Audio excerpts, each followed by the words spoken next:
बिस्मिल्लाहिर्रहमानिर्रहीम। अस्सलाम वालेकुम। मैं हूँ साइमा। तो आज मैं एक देसी टाइप का केक बनाने जा रही हूँ। टर्किश एक डिश है, जूसी सा एक डोसा सा होता है, उस तरह की हम एक चीज़ बनाने जा रहे हैं। मैं भी फ़र्स्ट टाइम ही आपके साथ मिलकर ट्राई करूँगी, तो देखिए क्या एक्सपीरियंस रहता है हमारा। तो यहाँ मैंने 1 कप सूजी ले ली है। जैसे ही हम इसमें बाकी चीज़ें ऐड करते हैं, सबसे पहले मैं आपको ये बता दूं कि मैं इसको ओवन के बगैर तैयार करूँगी, क्योंकि हर किसी के घर में ओवन नहीं होता। तो 1 कप सूजी ले ली है। अंदाजे से ½ कप के करीब मैं इसमें शुगर ऐड कर दूँगी। आप नाप के कीजिएगा, मेरा अंदाज़ा क्योंकि ठीक है इसलिए मैं इसी तरह डालती हूँ।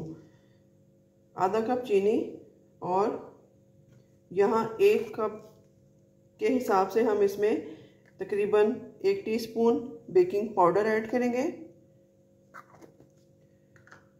और 1 अंडा मैं इसमें डाल दूंगी। ये देखिए 1 अंडा इसमें जाएगा।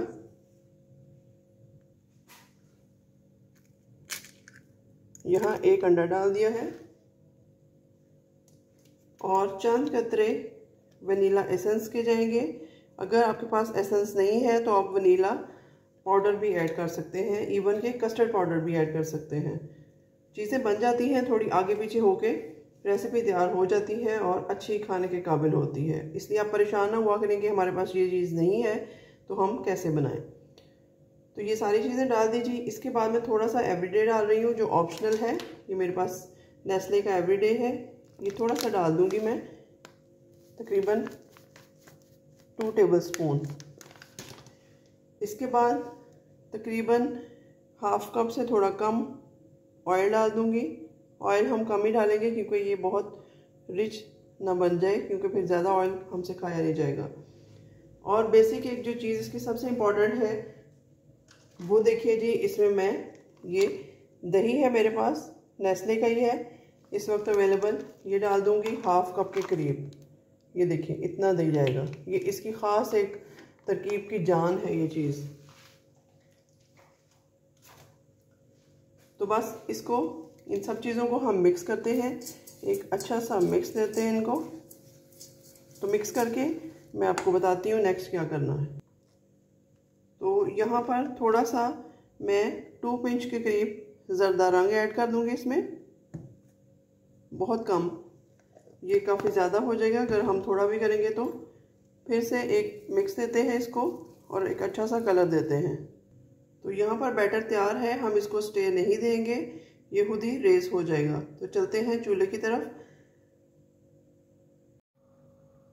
तो यहाँ पर देखिए मैंने बड़ा देगचा लिया है, उसमें 1/3 पानी डाल दिया है और नीचे से फ्लेम को ऑन कर दिया है। तो अब हम इसको स्टीम में पकाएंगे। तो यहाँ मैं एक जाली सी रख रही हूँ, इसके अंदर आप कोई सा भी सहारे के लिए नीचे बर्तन रख सकते हैं। ये देखिए इस तरीके से ये मैंने डाल दिया इसके अंदर। ध्यान रखिएगा हाथ मत जले। तो अब इस पे वही बर्तन हम रख देंगे जिसमें हमने बैटर तैयार किया है, ये वाला। अगर आप चाहें तो किसी और पैन में भी डाल के रख सकते हैं जिसमें आप पिज़्ज़ा बनाते हैं, या किसी भी पैन में। मेरे पास अभी यही सूटेबल है तो मैं इसी को रख रही हूँ इस तरीके से। तो अब इसको हम कवर करेंगे। तो यहाँ मैंने इसके अंदर रख दिया है और हीट को हम मीडियम रखेंगे। तकरीबन 35 से 40 मिनट के करीब हम इसको स्टीम में पकाएंगे। तो इसको कवर कर देते हैं इस तरह से, और मिलते हैं 30 से 35 मिनट के बाद।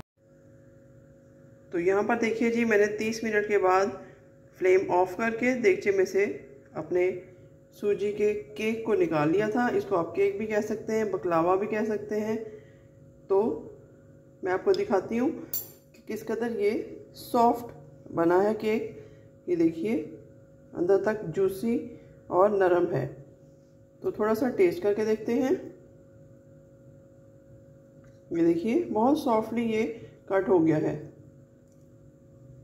Really delicious. तो आप इस केक को ज़रूर ट्राई कीजिएगा और मुझे अपनी दुआओं में याद रखिएगा। मिलते हैं किसी नई और अच्छी रेसिपी के साथ, तब तक के लिए अल्लाह हाफ़िज़।